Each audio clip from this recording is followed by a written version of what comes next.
Sobat GKI Kanaan, jumpa lagi dalam Saat Teduh Bareng yuk di hari Kamis ini tanggal 29 April 2021. Saat kita hari ini berjudul Setia Sampai Akhir Hayat. Terambil dari Yosua pasal 23 ayat 1 sampai dengan ayat ke-16.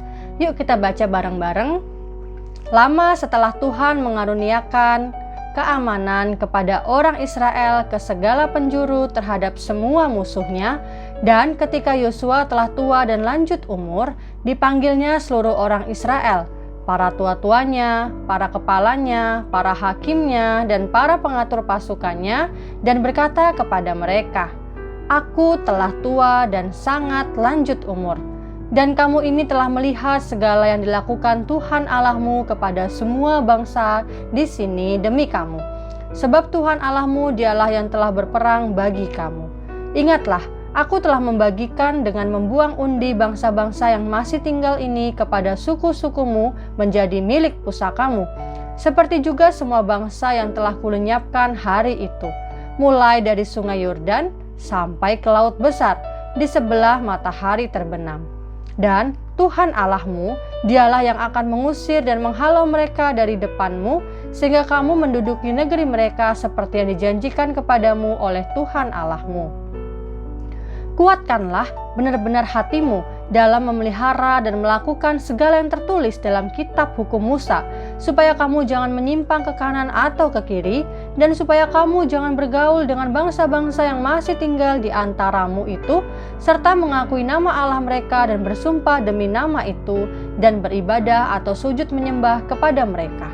Tetapi kamu harus berpaut pada Tuhan Allahmu, seperti yang kamu lakukan sampai sekarang. Bukankah Tuhan telah menghalau bangsa-bangsa yang besar dan kuat dari depanmu, dan akan kamu ini seorang pun tidak ada yang tahan menghadapi kamu sampai sekarang? Satu orang saja daripada kamu dapat mengejar 1000 orang, sebab Tuhan Allahmu dialah yang berperang bagi kamu seperti yang dijanjikannya kepadamu. Maka demi nyawamu bertekunlah mengasihi Tuhan Allahmu, sebab jika kamu berbalik dan berpaut kepada sisa bangsa-bangsa ini yang masih tinggal di antara kamu, kawin-mengawin dengan mereka serta bergaul dengan mereka dan mereka dengan kamu, maka ketahuilah dengan sesungguhnya bahwa Tuhan Allahmu tidak akan menghalau lagi bangsa-bangsa itu dari depanmu. Tetapi mereka akan menjadi perangkap dan jerat bagimu, menjadi cambuk pada lambungmu dan duri di matamu, sampai kamu binasa dari tanah yang baik ini yang telah diberikan kepadamu oleh Tuhan Allahmu. Maka sekarang sebentar lagi aku akan menempuh jalan segala yang fana. Sebab itu insaflah dengan segenap hatimu dan segenap jiwamu, bahwa satu pun dari segala yang baik yang telah dijanjikan kepadamu oleh Tuhan Allahmu tidak ada yang tidak dipenuhi. Semuanya telah digenapi bagimu. Tidak ada satupun yang tidak dipenuhi. Tetapi seperti setelah datang atas kamu segala yang baik yang telah dijanjikan kepadamu oleh Tuhan Allahmu, demikianlah Tuhan akan mendatangkan atas kamu segala yang tidak baik sampai Ia telah memusnahkan kamu dari tanah yang baik ini yang diberikan kepadamu oleh Tuhan Allahmu, apabila kamu melangkahi perjanjian yang telah diperintahkan kepadamu oleh Tuhan Allahmu dan pergi beribadah kepada Allah lain dan sujud menyembah kepada mereka. Maka murka Tuhan akan bangkit terhadap kamu, sehingga kamu segera binasa dari negeri yang baik yang telah diberikannya kepadamu. Gengs, apa yang kita lakukan jika kita sedang gelisah? Nah, Yosua pun pernah mengalami suasana hati yang kalut, takut, disertai bimbang loh.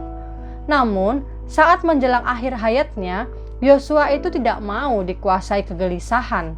Dia tetap mengingat janji dan peringatan Allah.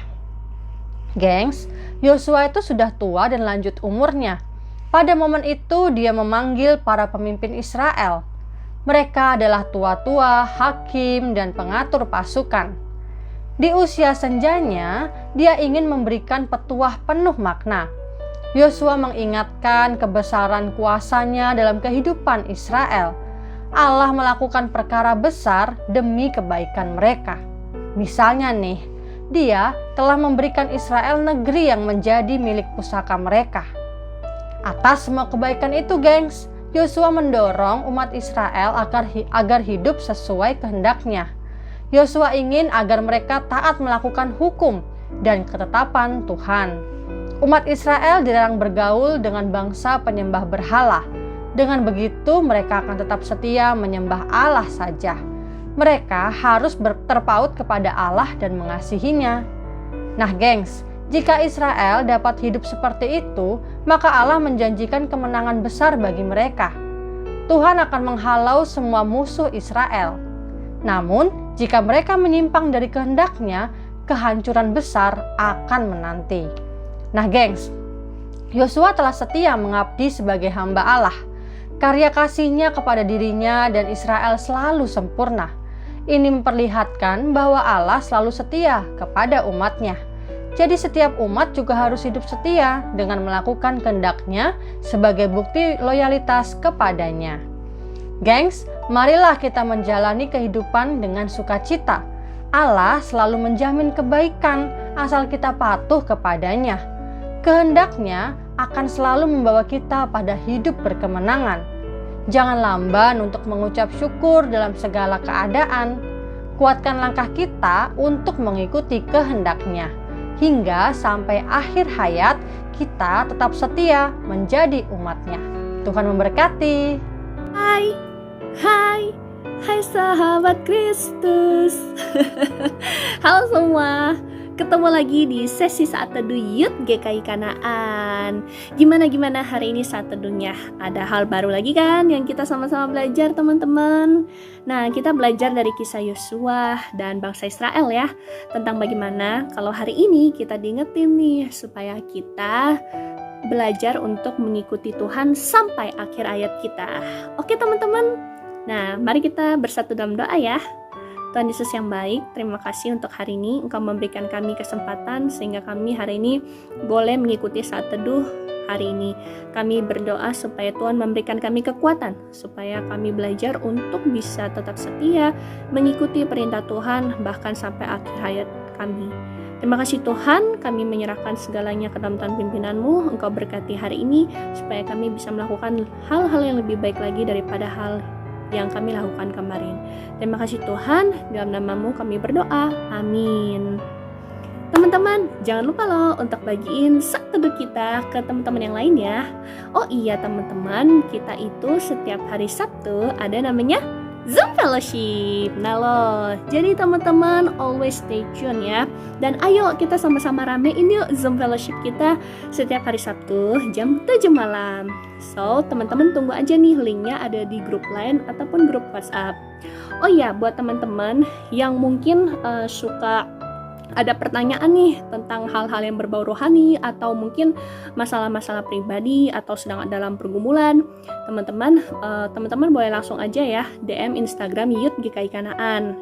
Nah, dan juga buat teman-teman nih yang mungkin sedang mengalami pergumulan-pergumulan seputar masalah anak muda, teman-teman, yuk dengerin podcast kita loh.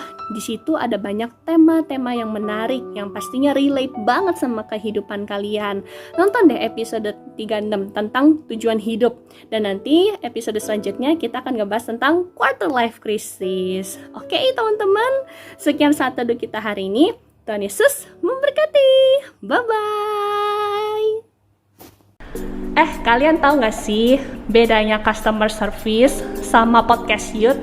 Kalau customer service hadir untuk kebutuhanmu, tapi kalau podcast youth hadir untuk keresahanmu. Jadi hari ini kita bakal ngebahas quarter life crisis. Normal nggak sih kalau kita semakin dewasa itu kita semakin cemas dan was-was untuk kehidupan di depan kita? Nah, kira-kira dalam masa-masa kayak gitu apa sih yang harus kita lakukan ketika sebenarnya kita tuh udah nih kayak udah berdoa gitu sama Tuhan, tapi masih merasa malah makin didoakan, tapi kok kadang malah nggak ngerti kehendak Tuhan tuh atas hidup kita tuh apa? Bagaimana sih cara ngatasin kecenderungan hati kita yang sering membandingkan hidup orang lain nih dengan hidup kita sendiri? Quarter life crisis itu bukan sesuatu yang harus dihindari, tetapi itu adalah hal yang kamu harus hadapi, bukan dengan kekuatan kamu tapi bersama dengan Tuhan.